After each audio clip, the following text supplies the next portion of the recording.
Assalamualaikum warahmatullahi wabarakatuh. Kita lanjutkan lingkaran bagian yang kedua, yaitu menentukan pusat dan jari-jari lingkaran yang persamaannya diketahui. Dan yang kedua, menentukan persamaan lingkaran yang memenuhi kriteria tertentu. Langsung saja anak-anak. Untuk yang bagian pertama, kita ingat dulu materi sebelumnya. Apa kemarin lingkaran? Lingkaran adalah tempat kedudukan titik-titik yang berjarak sama terhadap sebuah titik tertentu. Nah, titik tertentu tersebut disebut pusat lingkaran, dan jarak yang sama itu dinamakan jari-jari lingkaran atau radius. Oke, terus masih ingat persamaan lingkaran dengan pusat 0,0 dan jari-jari R? Apa? I kuadrat plus Y kuadrat sama dengan R kuadrat. Yang kedua, persamaan lingkaran yang berpusat di A, B dan jari-jari R. Apa kemarin? X min A kuadrat ditambah Y min B kuadrat sama dengan R kuadrat. Ini materi sebelumnya kan kemarin. Ini kita gunakan untuk saat ini. Kemarin itu dicari persamaan lingkarannya. Kalau yang hari ini menentukan pusat dan jari-jarinya jika diketahui persamaannya. Kebalikan dari ini kan ya. Nah, sekarang langsung saja ke contoh yang pertama. Kita akan menemukan pusat dan jari-jari lingkaran. Diketahui persamaan lingkaran E kuadrat tambah Y kuadrat sama dengan 12. Tentukan pusat dan panjang jari-jari lingkaran tersebut. Nah, penyelesaiannya dari persamaan ini sudah jelas kita tahu bahwa pusatnya adalah 0,0. Rumus umumnya apa? E kuadrat tambah Y kuadrat sama dengan R kuadrat. Berarti R kuadratnya berapa? 12. Otomatis R-nya sama dengan akar 12. Nah, akar 12 itu kalau disederhanakan 4 kali 3. Akar 4 berapa? 2. Jadinya R-nya adalah 2 akar 3. Bisa dipahami? Nah, ini ingat ya, persamaan ini kemarin. Kan E kuadrat plus Y kuadrat sama dengan R kuadrat. Sudah? Oke, lanjut soal yang kedua. Tentukan pusat dan jari-jari dari X min 2 kuadrat ditambah Y plus 5 kuadrat sama dengan R kuadrat. Ingat, ini bentuk umumnya pakai apa? X min A kuadrat tambah Y min B kuadrat sama dengan R kuadrat. Nah, berarti pusatnya di sini apa? 2, di sini kan rumusnya X min A, berarti 2 A-nya. Terus Y min B, rumusnya kan min, biar jadi plus kan min, berarti B-nya adalah negatif 5.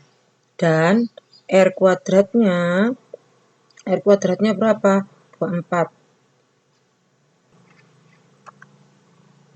Oke, di sini berarti kan pusatnya 2, negatif 5 karena bentuknya adalah min kan nak. Nah, di sini R kuadratnya berapa? 24, maka R-nya adalah akar 24. Akar 24 kalau disederhanakan jadi 4 kali 6. Akar 4 berapa? 2. Jadi jari-jarinya adalah 2 akar 6. Pusatnya 2, negatif 5. Oke, sudah yang pertama ya, menentukan pusat dan jari-jari lingkaran. Oke, sekarang soal yang ketiga. Suatu epicentrum, titik pusat dari suatu gempa, terletak pada koordinat peta 3,7 dan gempa tersebut memiliki radius 36 km. Gunakan rumus jarak untuk menentukan apakah seseorang yang memiliki lokasi di 33,25 merasakan gempa tersebut. Berikan alasan kalian yang sesuai. Oke. Jangkauan maksimum suatu gempa dapat dimodelkan dengan persamaan lingkaran. Nah, lihat, karena titik pusatnya adalah 3,7 dan jari-jarinya 36, maka pakai X min A kuadrat tambah Y min B kuadrat sama dengan R kuadrat. A-nya 3, B-nya 7. Jadi X min 3 kuadrat ditambah Y min 7 kuadrat sama dengan 36 kuadrat. Kalau 36 dikuadratkan jadi 1296. Nah, coba kalian lihat grafik ini. Ini adalah pusatnya 3,7, radiusnya 36. Nah, dilihat dari sini, kita mau menentukan jarak seseorang. Nah, jaraknya seseorang tadi terletak di 33,25. Nah, di mana dia letaknya? Nah, kita lihat dulu. Di sini posisinya 33,25, pusat gempanya kan 3,7. Nah, kita misalkan 3,7 ini X1, Y1. Untuk 33,25 ini kita pakai X2, Y2. Ingat jarak antara dua buah titik? Masih ingat? X2 min X1 kuadrat tambah Y2 min Y1 kuadrat. Kan gitu ya. Kalau nyari D-nya berarti kan di akarnya. Di akar. Berarti di sini 33 dikurangi 3. X2 dikurangi X1 kan ya. Kuadrat ditambah 25 dikurangi 7 kuadrat. Di sini 30 kuadrat tambah 18 kuadrat adalah 1224. Akar dari 1224 berapa?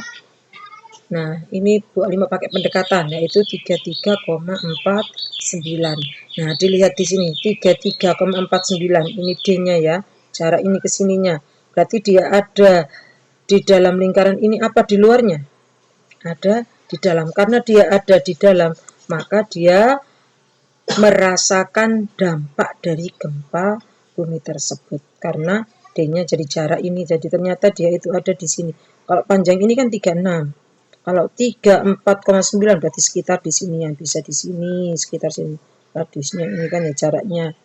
Nah, berarti karena dia jaraknya dia ada di dalam lingkaran, maka dia merasakan gempa. Oke, anak-anak, sudah cukup untuk menentukan pusat dan jari-jari lingkaran sudah selesai. Untuk video yang kedua, nanti akan menentukan persamaan lingkaran dengan kriteria tertentu. Video keduanya nak ya. Oke. Lanjut video kedua ya. Assalamualaikum warahmatullahi wabarakatuh.